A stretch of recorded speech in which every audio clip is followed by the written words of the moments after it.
mga boss chief amo sir, doon sa, titulo po o title nitong ano, nitong vlog natin for today. O eto na tayo, 'no?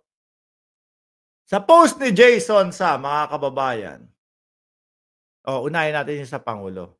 Kasi ipinost po ng News 5 mga boss chief amo sir, eto. Sabi ng pangulo, "I don't have off days." 'No? Walang day off. Kagaya po natin mga bossing. Ako po kapagka merong mga, kailangan tutukan sa trabaho, sa negosyo, ayan, nasasabi ko sa sarili ko 'yan, "Hindi ako mag-o-off ngayon. Tatapusin ko lahat nito." 'No? Kailangan kong matapos lahat ito. Hindi ako mag-o-off. Kahit Pasko magtatrabaho ako. Ang nakikita ko po sa binanggit o sa tinuran po ng ating pangulo dito mga bossing, I don't have an off day. Tipikal na hindi magde-day off, 'no? Kahit Pasko, kahit Bagong Taon, magtatrabaho. Sabi niya, "Di ako kasama diyan. Di kami kasama sa bakasyon. We're always on call." Oh, 'di ho ba? Dahil nga po nasa gobyerno, mga kababayan. Oh, ano't ano man mangyari, may mga sakuna na mangyari, ready po ang ating pangulo, mga bossing. Pero may nakita ako dito, mukhang may gagawin po sila, mga kababayan. Nabasa ko po sa post ni Ngalbu. Sino na naman, tatanungin na naman nila ako, "Mark, may bago ka na namang word. Ano na naman yung ngalbu?" Sa post po ni Ngalbu. Oh, sino ba si Ngalbu? Eto, si Jason Sa, 'no? Nakasulat dito, Jason Sa. Sa ambush interview kanina kay PBBM, nadulas ito sa pagsagot na hindi siya aalis sa Malacanang bago magpasko.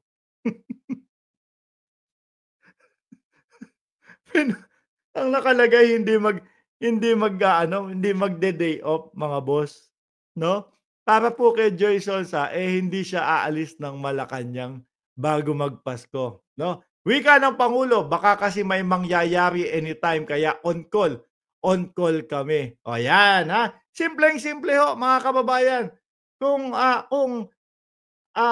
tawag dito, iintindihin mong maigi, baka kasi araw ng Kapaskuhan, araw ng, um, New Year, baka may mangyari. At least ready ready kami. Ako po ang pagkakaintindi ko dun mga kababayan, mga boss chief, amo sir, napakasimple lang ho. Laging on call, laging, handa po ang pangulo, 'no? Kaya lang, dito kay Jason sabi dito, "Bakit sir, may inaasahan ba kayong magaganap at ayaw ninyong iwanan ang palasyo anytime soon? Takot ka bang lisanin ito during the Yuletide season at baka wala ka nang babalikan?" Diyaan pa lang ho mga kababayan, ang pagkakaintindi ko diyan, 'no, dahil na nga po ayon kay Ngalbu, mga dahil nga po ayon kay Ngalbu, mukhang may pinaplano at mukhang nagpaplano itong mga ito, mga bossing, na lumusob ng Malacanang, 'no? Kaya sila, napapaisip, "Naku, baka nalaman o narinig o nakatunog ang ating presidente na merong paghakbang tayo na gagawin, 'no? Takot ka bang lisanin itong during Yuletide season at baka wala ka nang babalikan." Bakit ho sasabihin ni Ngalbu, mga bossing, iyang mga kataga na 'yan, 'no, kung wala silang plano? Oh, bakit hindi niyo subukan nang makita ninyo ang inyong hinahanap, 'di ho ba? Sabi ni Ukinana, "Boss Mark, hinay-hinay sa patama, baka madami kang followers na katulad ni, Sason, ni Sonsa, ni Jace." Hindi ho, yung mga ibang followers naman natin mga bossing, kumbaga, gano'n na nga gano'n na gano'n na nga sila. Hindi naman nagpapakalat ng mga pekeng balita. Eto naman pong si Ngalbu, mga bossing, panay ho kasi pagpapakalat ng mga pekeng balita ito. Kagaya na lang po yung sinasabi niya, uunahin ko na po, yung lagi niyang sinasabi, si Kibuloy daw ho, mga bossing, bumaba na ang kaso o maaari at posible na maabsuelto do'n sa Estados Unidos.